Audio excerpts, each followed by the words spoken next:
Test. There we go. Good morning. Good morning. I am so sorry.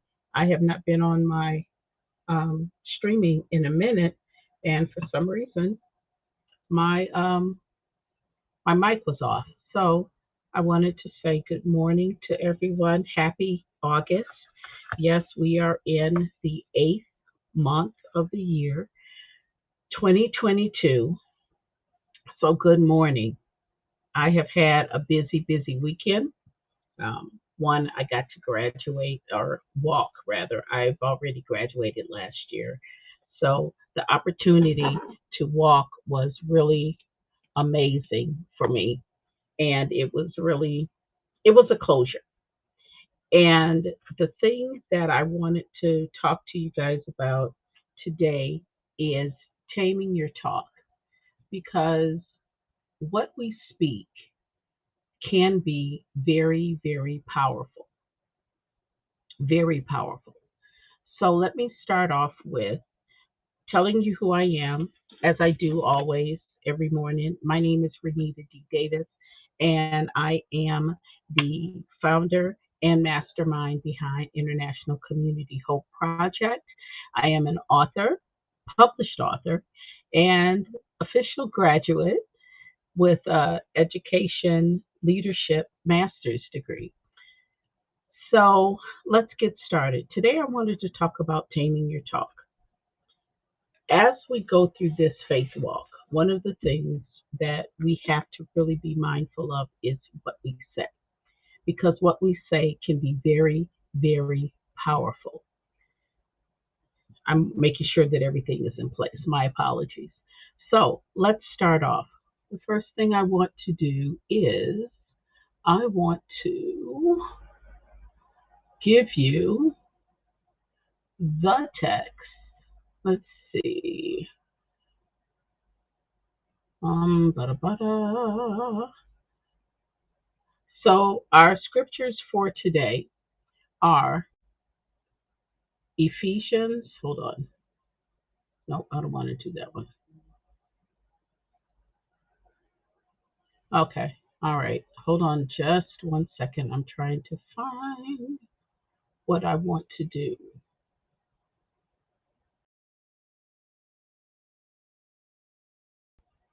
Hmm. Okay. All righty. Let's see if we can do this. All right.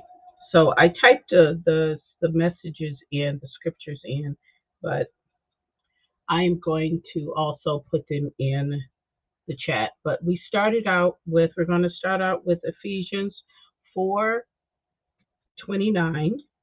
and then we have James 1:19. We have Mark 11:23. We have Matthew 15:11, and we have Psalm 34:13, and one of my favorites, Psalm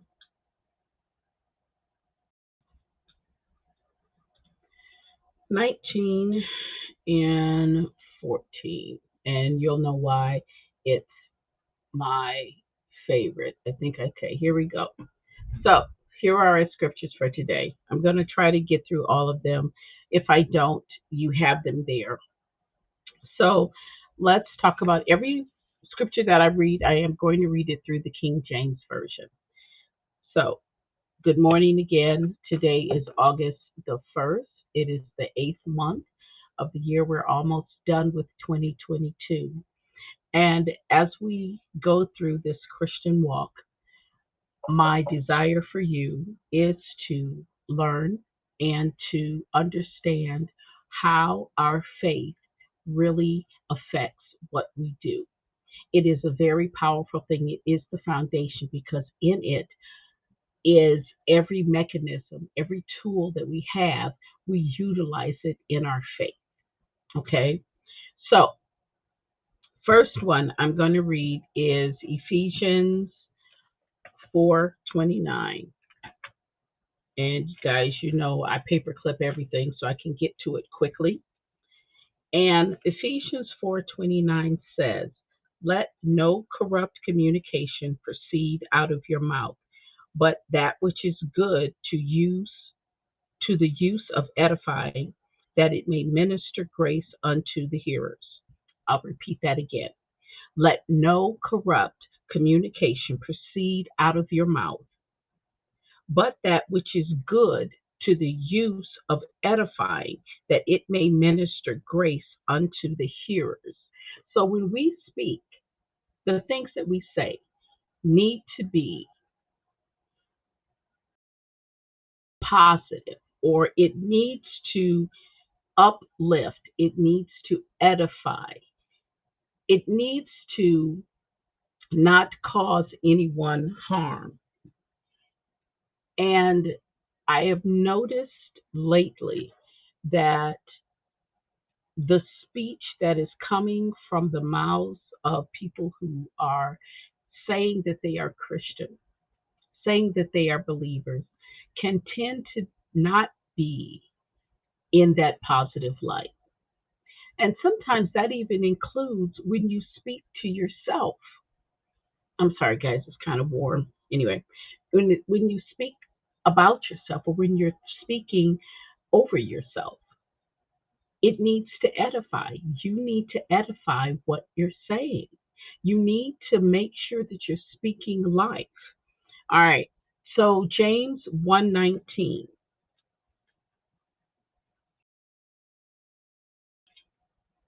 James 1:19 says, "Wherefore, my beloved, be swift to hear, slow to speak, slow to wrath.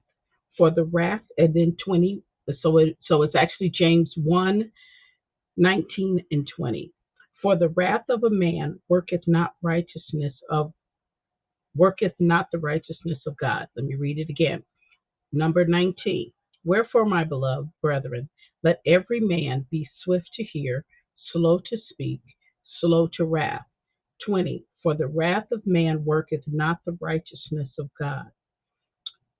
When we open our mouths and when we speak, we need to be cognizant of what we're saying. We need to not allow our emotions to overtake us before we open our mouth.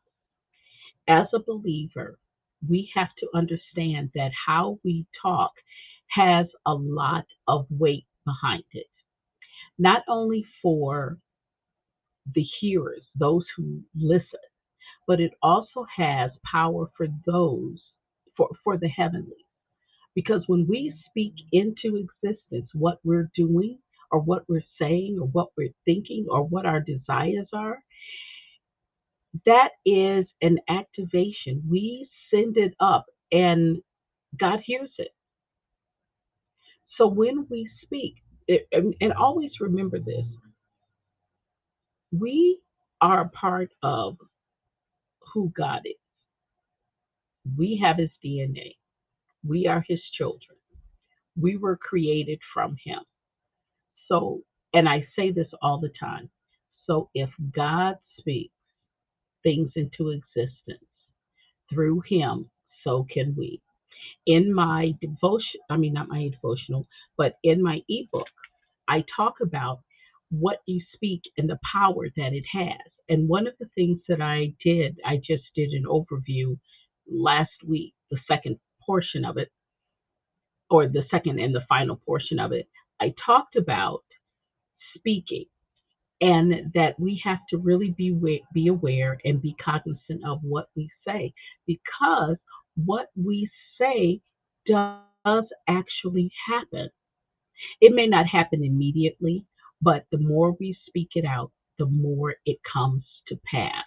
And so we have to understand that what we say, because there's a scripture that talks about out of the heart, the mouth speaks. And I believe I'm paraphrasing it, and I do have that scripture, or one that relates to that. And we have to understand that what we think in our hearts also comes out of our mouth. And when we are so familiar or so comfortable that we just speak and say anything. We have to understand the effect that it has on others. So we've done James. Let's go to Mark 11:23.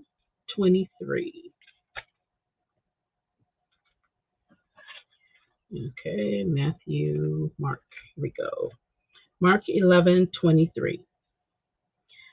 For verily I say unto you that whosoever shall say unto this mountain, Be thou removed, and be thou cast into the sea, and shall not doubt in his heart, but shall believe those things which he saith shall come to pass, he shall have whatever he saith.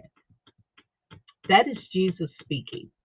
And this is what he said to the disciples after they had gone past the was it an olive the fig tree? I was about to call it an olive branch, but anyway, the fig tree that he cursed.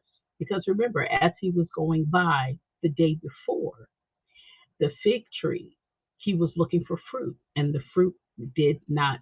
There was no fruit on the tree, so therefore he cursed it.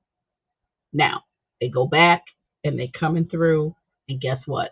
They see the fig tree, and it was Peter that said brought it to the attention. And this is what Jesus said. If you believe in your heart, you can tell a mountain to move. There's another scripture that talks about, and this is relating to it. So, what's in your heart that comes out of your mouth, it has weight. Understand that. If it's in your heart, when you speak it, it has weight. The other verse I want to read to you is Matthew 15:11. And it says, Not that which goeth into the mouth defiles a man, but that which cometh out of the mouth is this defileth a man. Now, when I read this, I also looked it up. And in my um, study, I found a different word, and the word was commoning. Commoning. And it is spelled, let me see if I can pull this up for you. I love doing this, by the way, guys. This is so cool. Let's see.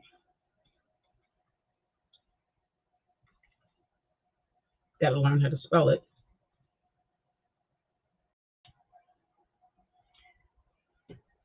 I believe I spelled it right. So the word is commoning. And let's see. There it is, commoning. And what commoning means is this: what is widespread, what is widely existing. So when we talk about what Matthew says, this is the word defile. Well, we know what defile means. It means poison. It means uh, to. It is not pleasing, or it's not good for use. Okay, when something is defiled, it's not good for use.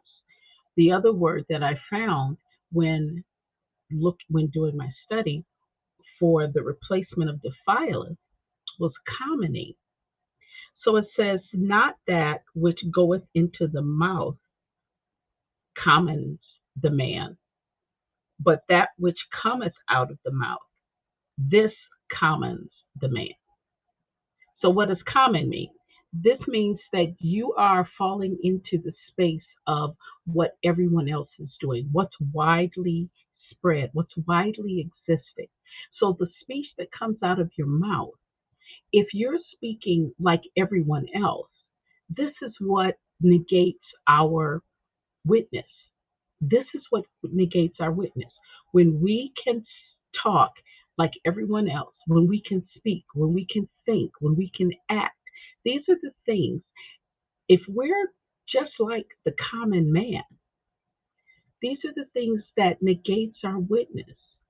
I have seen over the past several years those who say that they are, they make that declaration, I'm a believer, I'm a Christian. However, what you see them do, what you hear them speak comes out of their mouth, and it is not, it just grieves me. And I'm sure some of you, when you hear these things, it also, it burdens you. I know it burdens me. I have to watch what I say, and I do it in a way. I am very aware and I am cognizant. I'm not perfect, but I am very cognizant of what comes out of my mouth and when something comes out of my mouth. So, as a believer, we have to understand that how we speak is very, very important. I don't know how to really get this across to you of the importance of what we say. You know, I have a cousin, and he was telling me about, the way people speak. And he gave me some helpful hints. And I'm hoping that I don't owe any money today. But um, there are some things that we have to be aware of. And the part that I really gleaned from what he was saying is that we should always be aware of what we're saying. There should be some thought into what we're saying. If we are angry, most times we don't, we just speak, we just pop it off. I think I read the scripture about being slow to speak. If not, that one's coming up.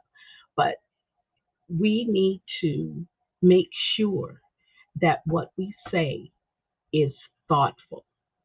I know sometimes we can get into the moment, and being thoughtful is not something that can happen. However, we have to really work at, and that's what I'm doing. I am constantly working at or working on what I say and how I say it. And even with that, I also have counsel. There are some times that I want to say something, and what I do is I run it by someone else that I value their opinion.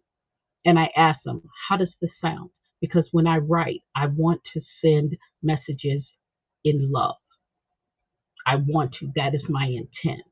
So I have to have someone else read it so that they can say, yes, I get it, but it sounded like this. Maybe you want to change this word.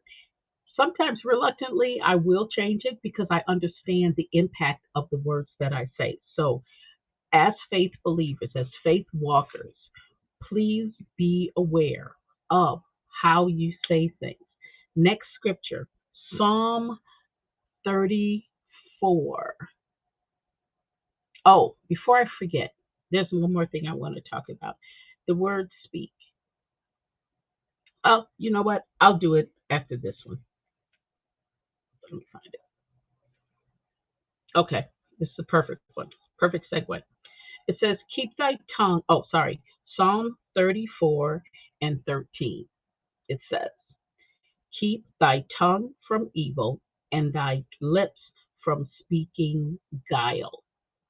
So let's talk about speak. The definition of speak, first of all, it's a verb.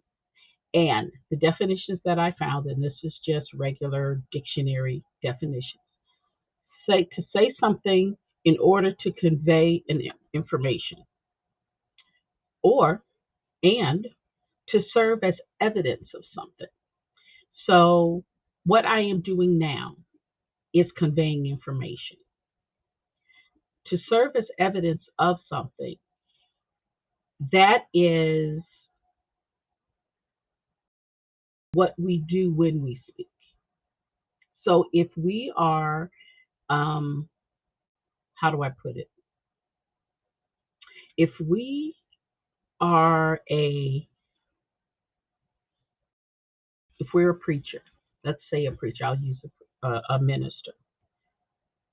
So when the minister speaks, or when a doctor, let's use a doctor, when a doctor speaks and a doctor tells you information, they are serving as evidence that they are a doctor by what comes out of their mouth, by what they're saying.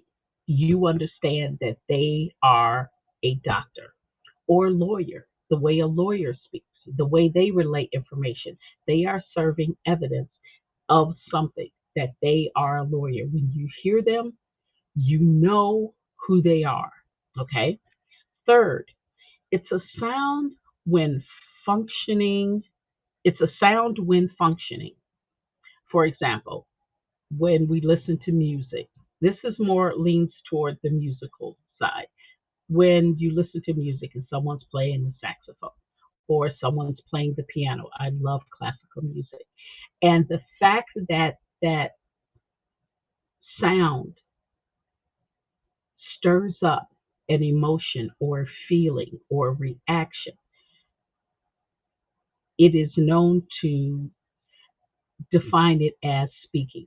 So that piano was speaking to me, or the sound of that piano spoke to my, my heart, my spirit, just what I was feeling, you know. So those are the things that speaking mean. So let's talk about it. What are you saying in order to convey information? So these are my questions. What are you saying that's serving as evidence of who you are? And what are you saying and how is it affecting others? Those are the three questions. What are you saying in order to convey the information that you have? What are you saying that it shows who you are? And what is it saying when it affects someone else? What are you saying? Those are my three questions. So again, let thy tongue keep thy tongue from evil and thy lips from speaking guile. That is Psalms 34:13. As we walk this Christian walk, we are going to have encounters. We are going to have things that cause us to respond. When we speak over ourselves, when we speak to others, we have to make sure that how we speak or what's coming out of our mouth, again, does not contaminate us, that it does not negate our witness. We have to be clearly aware of that because when we do, that's when we are walking in faith because we understand. It's another one of those components. Remember, I said earlier that there are tools. This is one of those components. My last scripture that I want to, actually, I had another one.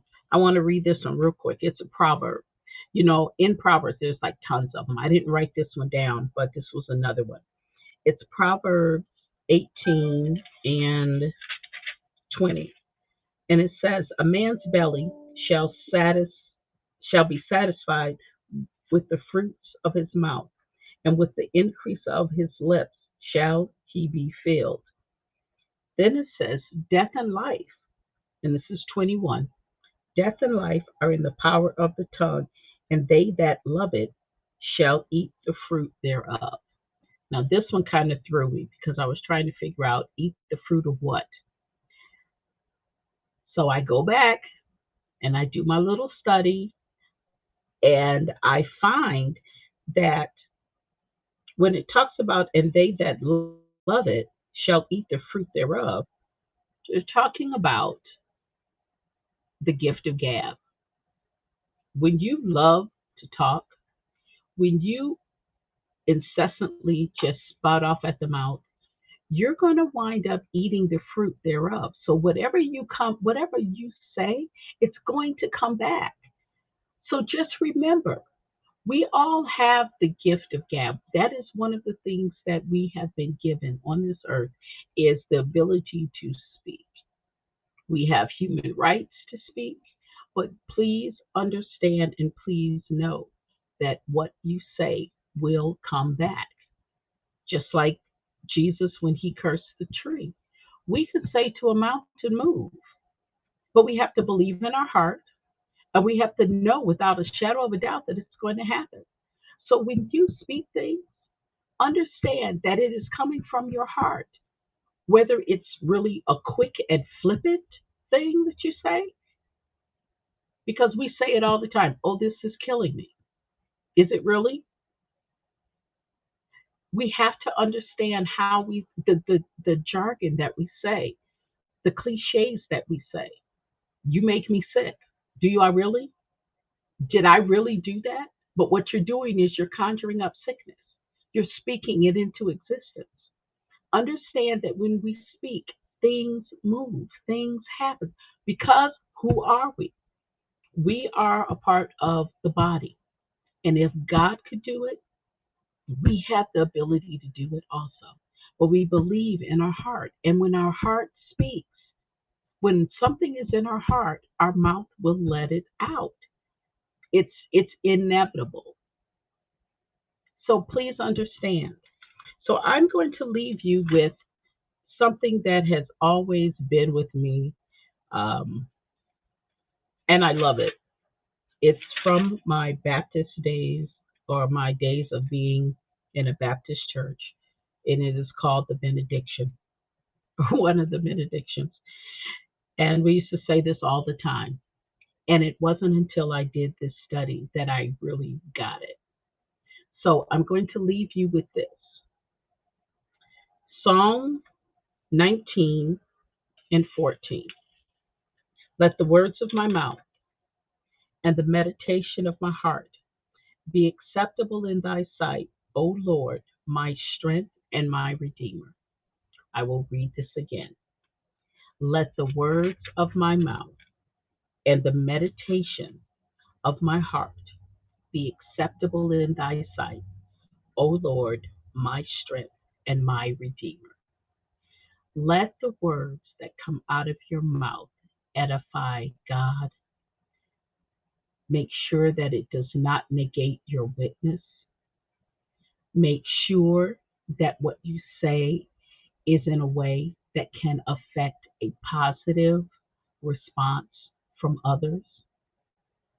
I'm not saying that there are some days where you're going to have to say something that may not be pleasing, but there is such a way that you can say things that are not pleasing that people will be able to receive.